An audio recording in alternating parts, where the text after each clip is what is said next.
यूं ही नहीं मिलती मंजिल राही को, यूं ही नहीं मिलती मंजिल राही को, एक जुनून सा दिल में जगाना पड़ता है। पूछा चिड़िया से घोंसला कैसे बनता है, तो बोली तिनका तिनका उठाना पड़ता है। नमस्कार साथियों, बहुत बहुत स्वागत है एक बार फिर से आपका ठकुरेल एजुकेशन में।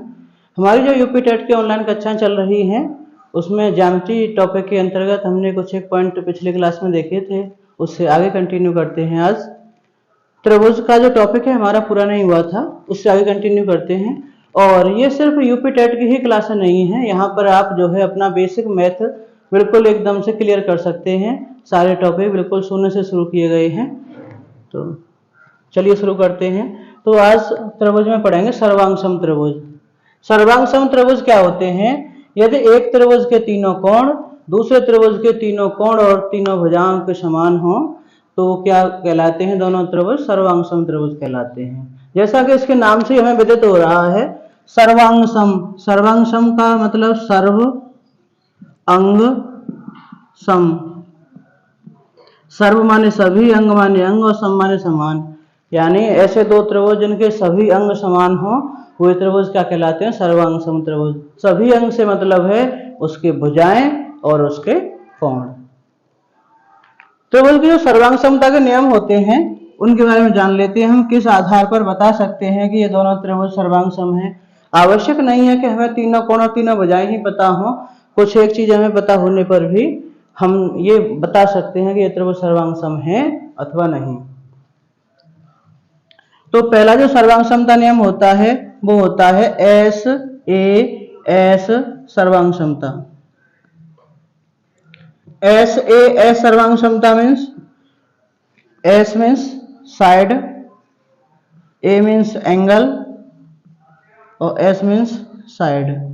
यानी साइड और दोनों साइड और उनके बीच का एंगल। दो साइड और उनके बीच का एंगल अगर दोनों त्रिभुजों में समान है तो वे त्रिभुज क्या कहलाएंगे? सर्वांग सम। और इसे क्या कहेंगे? एस ए एस सर्वांग समता। यानी एक ये त्रिभुज है, एक ये त्रिभुज है, ये वाली साइड इस साइड के समान है, ये इसके समान है और ये वाला कोण इसके समान है। तो दो साइड और उनके बीच का एंगल अगर समान है तो ऐसे त्रिभुजों को हम कहेंगे सर्वांग सम और ये सर्वांग समता कहलाएगी एस ए एस सर्वांग समता। परिभाषा लिख सकते हैं इसकी, दो भुजाएं व उनके मध्य का कोण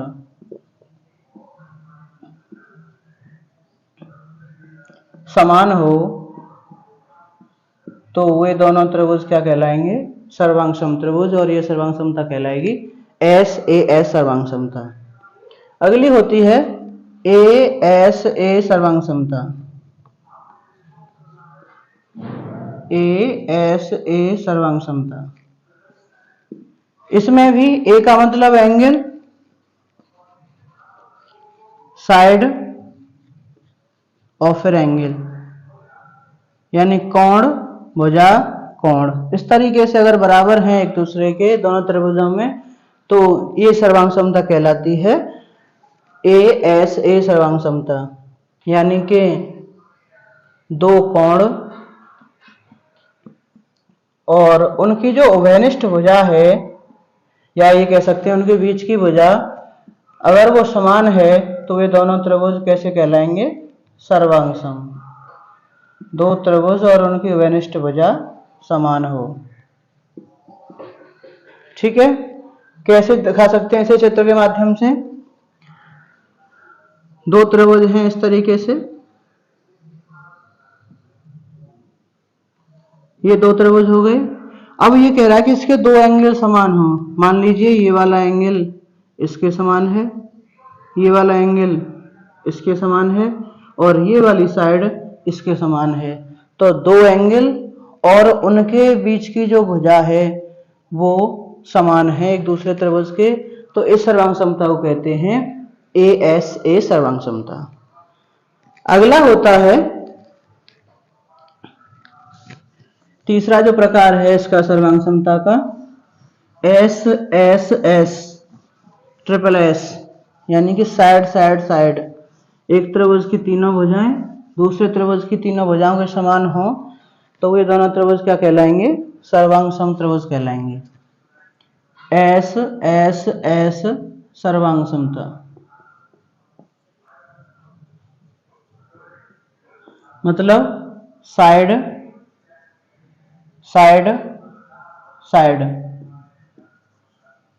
यानी दो त्रिभुज इस तरीके से, इस त्रिभुज की भुजा इसके समान है, ये इसके समान है और ये इसके समान है। ये जरूरी नहीं है कि यही क्रम हो, आप ऐसे भी दिखा सकते हैं।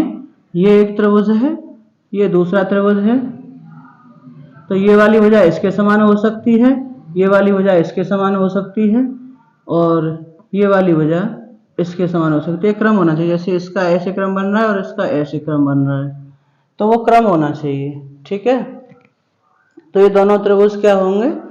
सर्वांग सम त्रिभुज।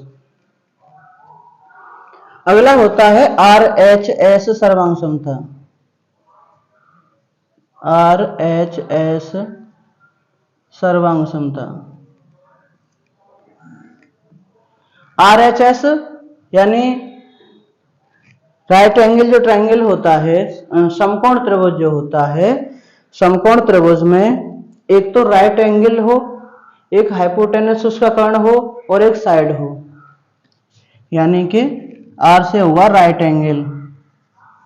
राइट एंगल मतलब समकोण, और एच मीन्स होगा हाइपोटेनस यानी कि कर्ण, और एस मीन्स होगी साइड यानी कि भुजा। तो दो ऐसे त्रिभुज समकोण त्रिभुज हो कि उनके कर्ण समान हो और उनकी कोई एक भुजा समान हो, तो वे दोनों त्रिभुज क्या कहलाएंगे? सर्वांग सम त्रिभुज कहलाएंगे। और इस सर्वांग समता को हम कहेंगे आर एच एस सर्वांग समता। यदि दो समकोण त्रिभुजों के, ऐसे लिखो, यदि एक समकोण त्रिभुज का कर्ण व एक भुजा दूसरे समकोण त्रिभुज के कर्ण व एक भुजा के समान हो, एक भुजा के समान हो, तो ऐसे त्रिभुज सर्वांग सम त्रिभुज कहलाते हैं। सर्वांग सम त्रिभुज कहलाते हैं। और ये सर्वांग समता क्या कहलाती है? आर एच एस सर्वांग समता। ये सर्वांग समता के चार टाइप होते हैं देखने के। अगर हमें तीनों भुजा और तीनों कोण नहीं पता है तो ये सब चीजें पता है, तो इनसे देख करके हम बता सकते हैं कि ये त्रिभुज सर्वांग सम है अथवा नहीं। इसमें कुछ एक क्वेश्चन जो कल रह गए थे वो मेरे दिमाग में थे, मुझे बताना था आपको।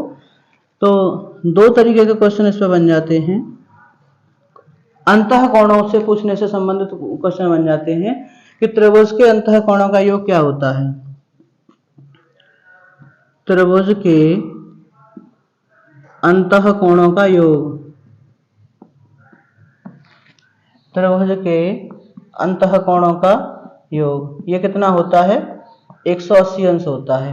अब त्रिभुज का तो 180 हो गया। आप पूछेंगे चतुर्भुज का कितना होता है, पंचभुज का कितना होता है, षष्ठभुज का कितना होता है, तो सबके लिए कॉमन फॉर्मूला होता है। उसे हम अगर फॉर्मूला हमें पता है तो हम बता सकते हैं कि उसके अंतः कोणों का योग कितना है।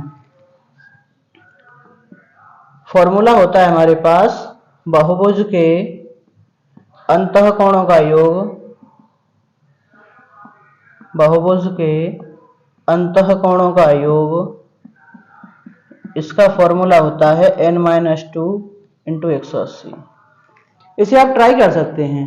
देखिए कैसे करेंगे। अगर हमें त्रिभुज के लिए निकालना है तो n की जगह 3 लगा दीजिए। 3 - 2 × 180 कितना बचा? 1 × 180 यानी कितना आ गया? 180। त्रिभुज के तीनों कोणों का योग कितना होता है? 180। अगर चतुर्भुज का निकालना है तो 4 लगा दीजिए। 4 - 2 × 180, तो 4 में से 2 गया तो 2, कितना आया? 360। तो तो चतुर्भुज के चारों कोणों का योग कितना होता है? 360 अंश।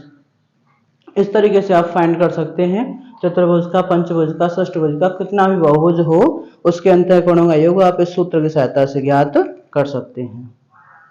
ठीक है, इस त्रिभुज में इतना ही। अगला टॉपिक है हमारा चतुर्भुज। चतुर्भुज जैसा कि इसके नाम से पता चल रहा है, जिसमें 4 भुजाएं हों उसे कहेंगे चतुर्भुज। 3 भुजाओं वाला त्रिभुज, 5 भुजाओं वाला पंचभुज, 6 भुजाओं वाला षष्ठभुज। ठीक है, चतुर्भुज, क्वाड्रिलेटरल अंग्रेजी में कहें तो। चतुर्भुज किसे कहते हैं? 4 रेखाखंडों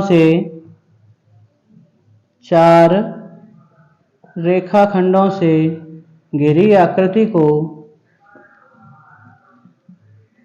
4 रेखाखंडों से घिरी आकृति को चतुर्भुज कहते हैं। कैसे डिफाइन कर सकते हैं? ऐसे हमने ये बना लिया, P, Q, R और S, इसे कहेंगे चतुर्भुज। और चतुर्भुज में अगर ये सम्मुख शीर्षों को मिला दिया जाए, अगर P को R से मिला दिया जाए और Q को S से मिला दिया जाए तो ये कहलाते हैं इसके विकर्ण। क्या कहते हैं इन्हें? विकर्ण। और ये इसके 4 शीर्ष होते हैं, P, Q, R और S। ये भुजाएं होती हैं, इसमें 4 भुजाएं हैं। PQ हो गई एक, तो एक QR, एक RS और एक SP या PS, जो भी बोलना चाहे।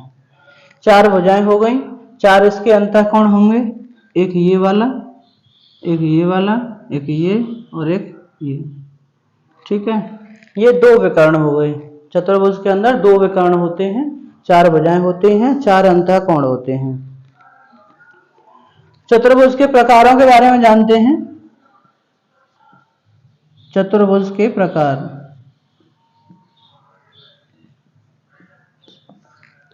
चतुर्भुज का जो पहला प्रकार होता है वो होता है आयत। आयत के एग्जाम्पल आपने बहुत सारे देखे हैं अपने दैनिक जीवन में भी। बहुत सारे हमारे खेत जो होते हैं वो आयताकार होते हैं। मोस्टली कमरे जो हमारे होते हैं वो आयताकार होते हैं, ज्यादातर, सभी नहीं होते।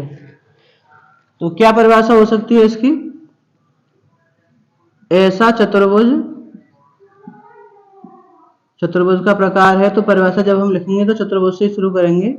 ऐसा चतुर्भुज जिसकी आमने सामने की भुजा, जिसकी आमने सामने की भुजा बराबर हाँ और प्रत्येक कोण 90 अंश का हो। प्रत्येक कोण, कितने कोण होते हैं इसमें? 4। प्रत्येक कोण 90 अंश का हो तो उसे क्या कहेंगे? आयत। आयत कहलाता है। क्या कहलाता है? आयत। चित्र बना के दिखा सकते हैं इसका। इन्हें थोड़ा अलग अलग दिखाने का प्रयास करते हैं, लंबाई और चौड़ाई को। अगर लंबाई चौड़ाई समान हो जाएंगी तो ये वर्ग हो जाएगा। ये P, ये Q, ये R और ये S, 4 पॉइंट इस तरीके से ले सकते हैं। और ये विकर्ण बना देंगे 2, एक तो हो गया PR और एक हो गया QS।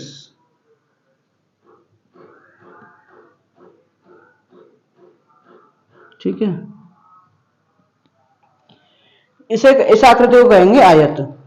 इसमें हर एक जो 4 कोण होते हैं अंतःकोण, वो प्रत्येक अंतःकोण क्या होता है? 180 अंश का होता है।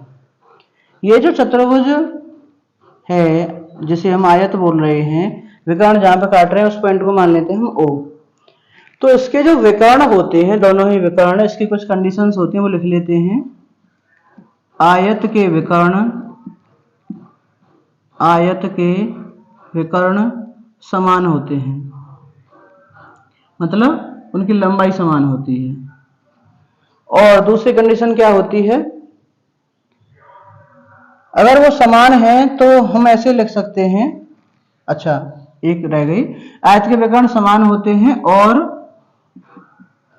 परस्पर परस्पर मतलब एक दूसरे को समद्विभाजित करते हैं, समद्विभाजित करते हैं। समद्विभाजित मतलब एक बराबर बराबर भागों में विभाजित करते हैं। समान है इसका मतलब है कि पी आर जो है वो किसके समान है, क्यू एस के।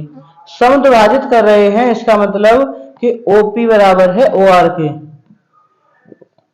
ओपी बराबर ओ आर और ओ एस बराबर ओ क्यू। ठीक है, ये दो कंडीशन बन जाती है यहां पर आयत के अंतर्गत। आयत को ही थोड़ा सा मॉडिफाई करके हो जाता है वर्ग। क्या होता है वर्ग, आइए देखते हैं। स्क्वायर जिसे हम बोलते हैं, स्क्वायर के भी एग्जाम्पल अपने दैनिक जीवन में आपने बहुत सारे देखे हैं, याद कीजिए। क्या होता है आयत, सॉरी वर्ग। आयत में थोड़ा सा बदलाव कर दिया जाए, बस इतना कि उसकी जो है ये न लिखें कि आमने सामने की भुजा बराबर है, ये लिखें कि उसकी चारों भुजाएं समान हैं और प्रत्येक कोण 90 अंश का है, तो वो क्या कहलाएगा, वर्ग। ऐसा चतुर्भुज, ऐसा चतुर्भुज जिसकी चारों भुजाएं समान हो तथा प्रत्येक कोण